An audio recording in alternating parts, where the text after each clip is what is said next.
Ya halo, kembali lagi bersama saya di channel Milius Production. Dan kali ini saya akan mereview anime yang baru saja tamat dan baru saja saya tonton di pagi ini. Judulnya yaitu Attack of Destiny, yang tayang di musim gugur 2021 atau fall 2021 ya. Anime ini sendiri memiliki genre action, musik, dan fantasi. Ya sedikit sih, sedikit fantasi. Studio yang mengerjakan anime ini sendiri adalah dua studio bersaudara, yaitu Madhouse dan MAPPA. Dan anime ini sendiri merupakan anime original, jadi bukan adaptasi light novel, manga, atau game ataupun sejenis itu.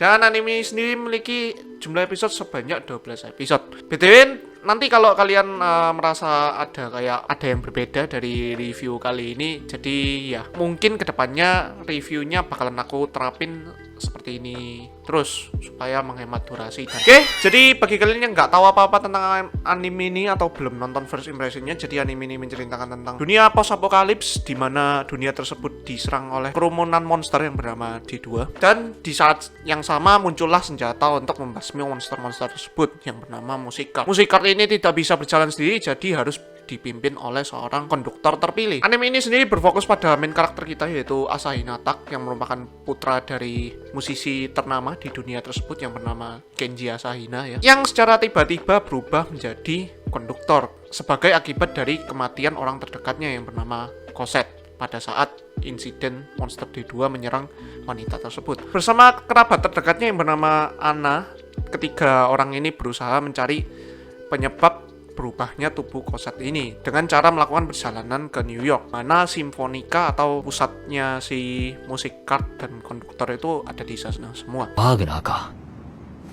Kirai janai.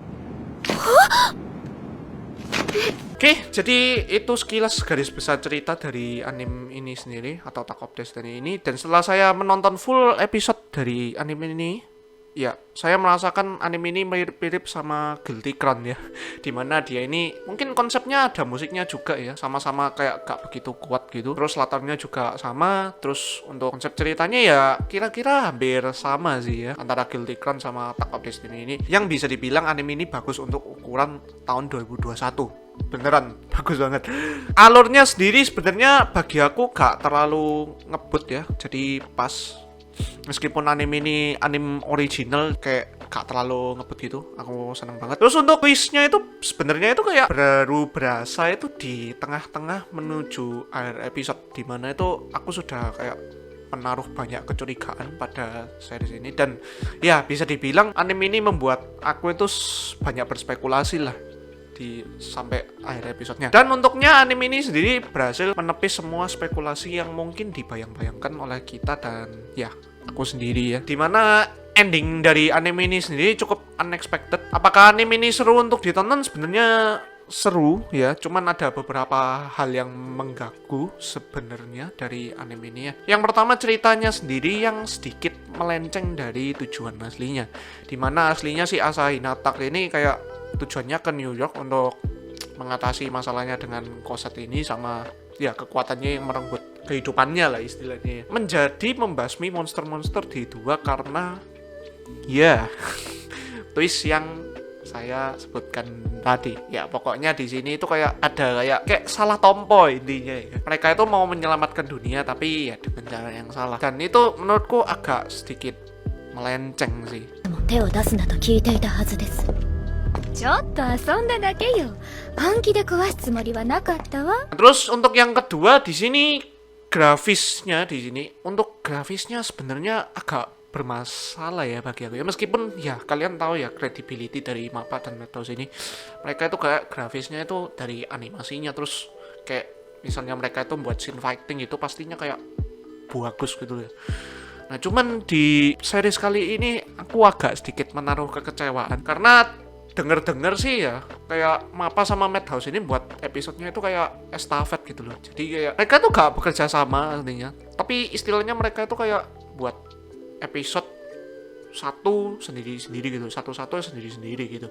Dan denger-denger juga MAPPA itu juga outsourcing juga ke studio yang salah menurutku, karena untuk beberapa episode itu kayak grafisnya itu kayak dibandingin sama kayak episode yang dibuat Madhouse itu kayak beda banget gitu loh.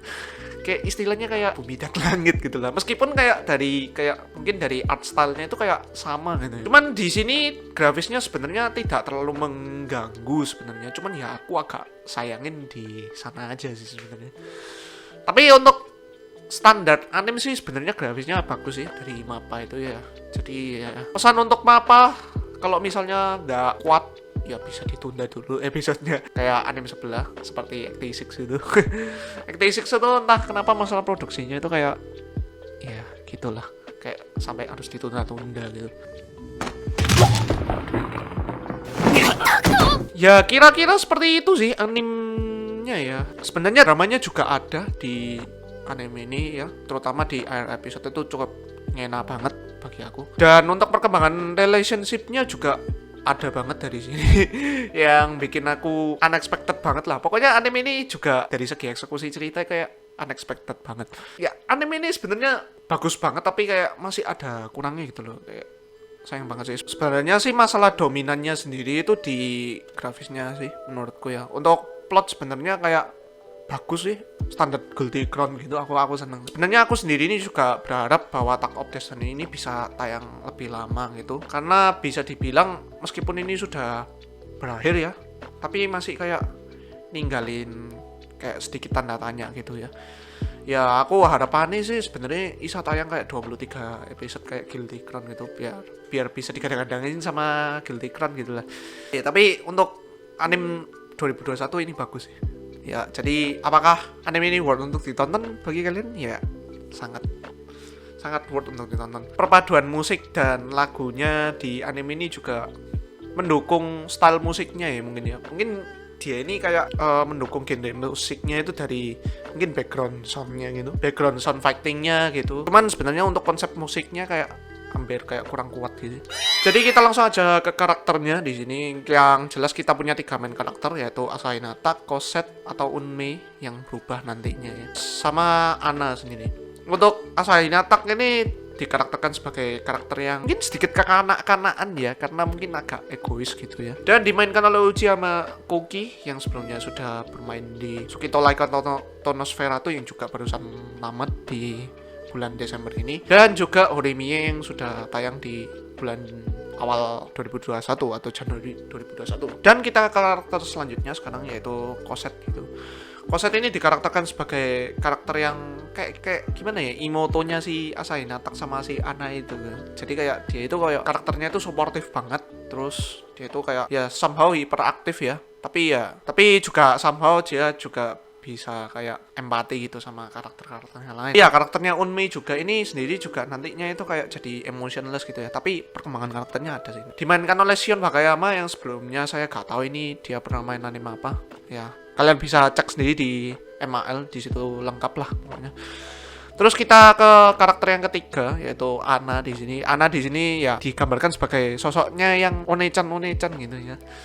Bisa dibilang ini Ana ini suportif banget, terus care sama si Asahi Hinata sama Cosette atau Unmei ini. Dan karakter Ana ini dimainkan oleh Hondo Kaede yang sebelumnya saya juga gak tahu dia main di anime apa. Tapi mungkin kalau kalian tahu ya, Neko Para dia jadi Chio di sini, aku gak tahu.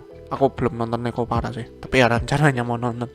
Ya, itulah. Pokoknya kalau kalian mau tahu lebih lengkap tentang Hondo Kaede ini bisa dilihat di My Anime List. Oke, selain itu ada beberapa karakter pendukung seperti Hell atau musik card Hell di sini, Jigoku ya ngomongnya. Dia ini dimainkan oleh Ueda Reina yang kalau kalian gak tahu itu Kanji dari game Genshin Impact. Terus ada lagi Tengoku atau Heaven di sini dimainkan oleh Inori Minase yang bermain di Re:Zero sebagai Pem. Ya pokoknya untuk karakter ya gitu sih sebenarnya. Karakter trope-nya menurutku standar sih. Terus untuk perkembangan karakter lebih dominan ke Asahi Hinata sama Unmei ya, lebih tepatnya. Ya, Unmei atau Cosette lah. Ya, Unmei lah, ngomongnya Unmei ya. Dimana Asahi Hinata ini bisa menjadi lebih dewasa, dan si Unmei ini bisa kayak memunculkan sifat empati gitu. Meskipun ya impact-nya baru kerasa itu di akhir-akhir gitu. Ya sayang banget. Untuk perkembangan relationship sudah jangan ditanya. Itu kayak udah dua bonding yang kuat banget itu. Meskipun di episode 11 ya ada Ana nyerobot gitu ya. Ya kalau kalian nggak tahu ya nonton sini lah. Terus kita langsung ke opening dan endingnya. Untuk opening dan endingnya menurutku enak-enak semua. Kita mulai dari openingnya dulu yang dibawakan oleh Ryo Supercell, Mafu Mafu dan Kaku yang berjudul Tak. Ini merupakan preview dari opening song.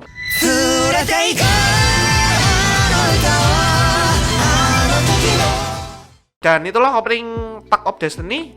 Menurutku songnya itu kayak enak banget, ditambah grafis dari mapa dan ilustrasinya itu yang sangat memukau dan sangat cocok gitu. Sempat buat aku ya membuat mata saya terkaca-kaca lah istilahnya. Dan untuk ending songnya ini juga bagus menurutku, dibawakan oleh Mika Nakashima yang berjudul Simonia. Berikut merupakan preview ending song Tag of Destiny.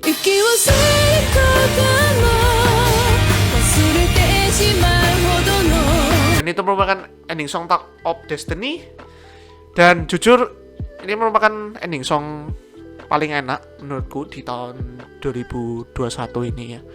Ditambah ilustrasinya yang ya meskipun kayak gambar-gambar doang gitu ya. Tapi gila sih, ngena banget sih.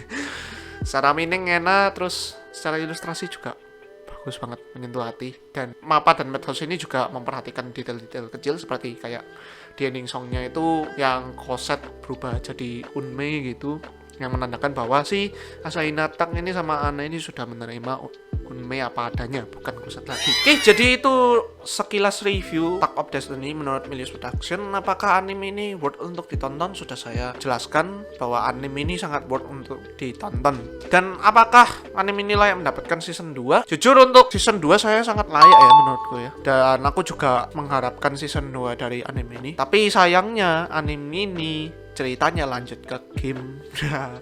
Ya harapanku ya meskipun dia dilanjut ke game gitu, adaptasi animenya itu ada gitu di season 2 nya. Karena kalau misalnya ada kelanjutannya gitu dan dilanjutin di game ataupun manapun itu kan tandanya kan masih kayak ada kelanjutannya kan. Meskipun kayak endingnya dari Tag of Destiny ini bisa dibilang bittersweet ya, tapi meskipun itu masih ada lanjutannya. Dan begitu aja video review Tag of Destiny pakai versi Milius Production, dan semoga video ini bisa menjadi acuan bagi kalian yang pengen nonton anime ini. Jangan lupa subscribe, like, dan share-nya. Jangan lupa nyalain notification button-nya demi mengetahui update-update Milius Production. See you guys, bye-bye.